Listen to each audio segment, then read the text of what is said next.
Amazon was a bookseller 20 years ago, right? That's a big difference now. Now they're buying movies at like every festival for $30 million or whatever. You know, I mean, that's like a huge change.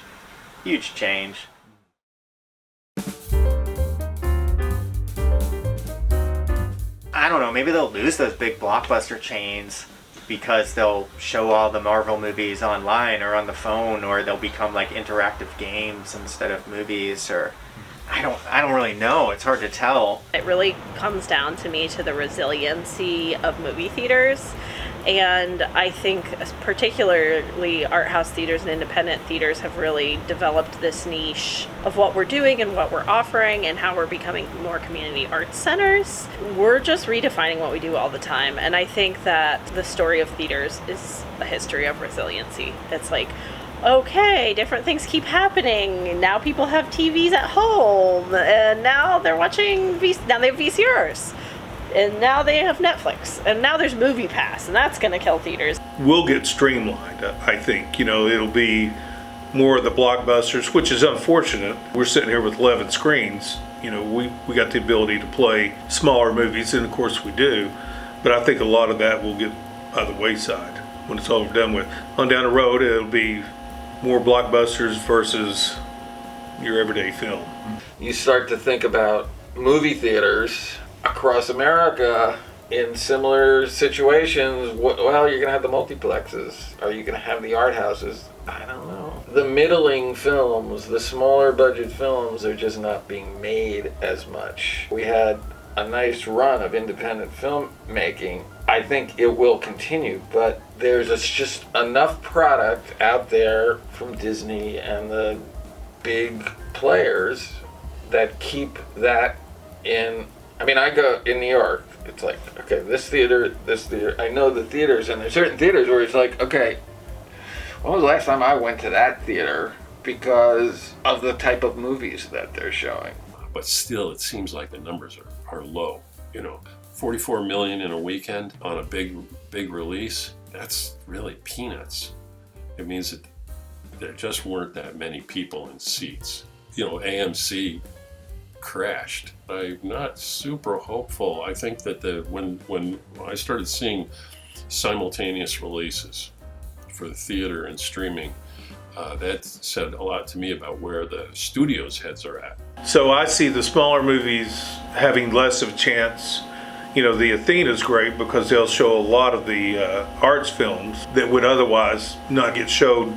Where are movies that I might want to go see? We're really fortunate to have the Athena here. In New York, there are fewer options than there used to be for that kind of movie. The Athena, you know, it's one of the great sadnesses is to watch. For the last 20 years I've watched it at Ohio University. It's like you can't get students to go to the Athena. I mean, it's like here it is. They'd rather watch in their dorm, you know, with a few rare exceptions. You know, it's people aren't going to the movie theaters. They're gonna disappear. So we will see what the habits of people are. Are people more inclined to let movie theaters drift by the wayside than Broadway theaters?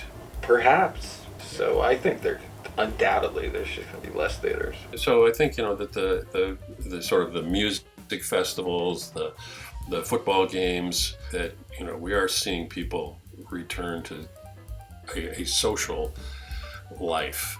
So I think that it could save the theaters. It just depends on how long this damn thing holds on and if it gets any worse again. I would be totally remiss if I somehow suggested that the film industry is a US-centric thing. The film industry in other parts of the world has exploded, and of course COVID hasn't helped, but there's basically no way that people in India are not going to return to the cinema. It's such an important experience, and it's such a huge part of the cultural landscape.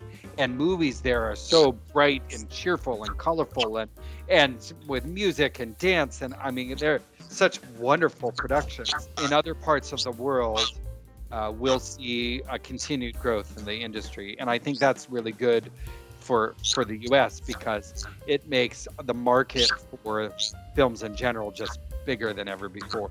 I think we'll get back to the numbers eventually. It'll be more of a 1 week you'll be terribly slow, the next week you'll be busy, instead of as kind of a steady flow. On any given week in a normal time, there'll be 30 to 50 movies that'll open, and maybe 20 of those end up in a theater in various formats, size of theaters and so on. I think a lot of those movies now will just never come to the theater. They'll just go to a streaming service that will buy them. They're in a huge war right now, which there's so many streaming services.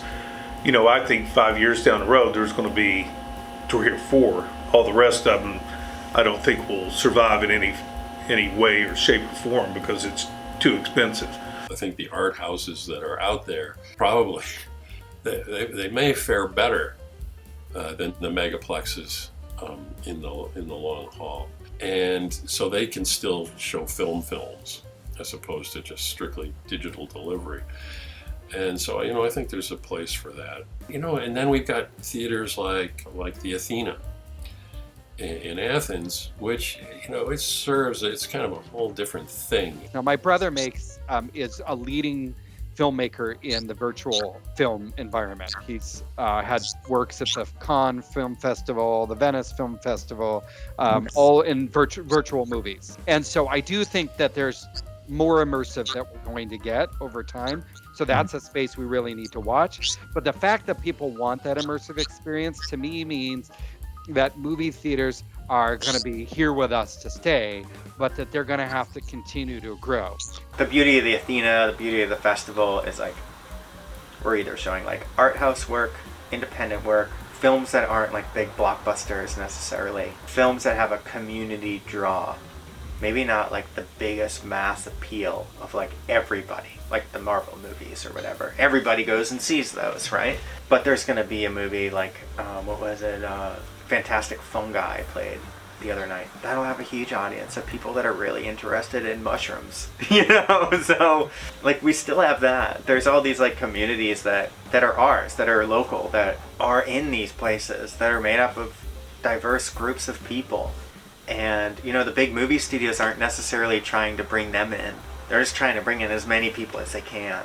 I think they're going to keep making works that appeal to like a more common denominator at big huge chains or streaming or whatever it is. But they're without a theater there'd be a ton of work that's missed that is actually probably more intellectually intriguing, more conceptual in nature. The Athena will keep thriving, and I think it's not always about the movie. It's sometimes about like getting together. I was talking to someone else about the streaming thing, and I'm like, but we know that we can play like a 50-year-old movie that people have had access to since they had VCR. They could watch it at home, but they come here to watch it. Like we're gonna play It's a Wonderful Life on December 23rd as part of our Canned Food Drive holiday series, and people, even though it's probably on their home TVs playing on a local station, they're gonna come here and watch it, and I think that's really cool. I wouldn't say doom or gloom at all for the industry. I would say a shrinkage, a shift towards really community-based kind of spaces like the Athena, where you're having a shared experience and where there's partnership and thematic things going on and other art forms, and just an explosion of content. What I do think will happen is budgets will start shifting so that the movies may not be quite as expensive and TV is going to continue to be more expensive. I think you can look at the Game of Thrones era shifting to like the Wheel of Time release as a shift in that the money we would have spent on Lord of the Rings now going to TV rather than movies. But I think people will really want that immersive experience. So as 3D develops, as you have ancillary activities in the theater, I think there's lots of room out there still to bring the audiences back. I don't know how it'll change yet. I mean, in 10 or 20 years, that's a whole different ball game, right? We didn't have Netflix 20 years ago. I think people are going to want to still see movies together in a like beautiful space designed for showing movies. I don't think that's going to go away necessarily.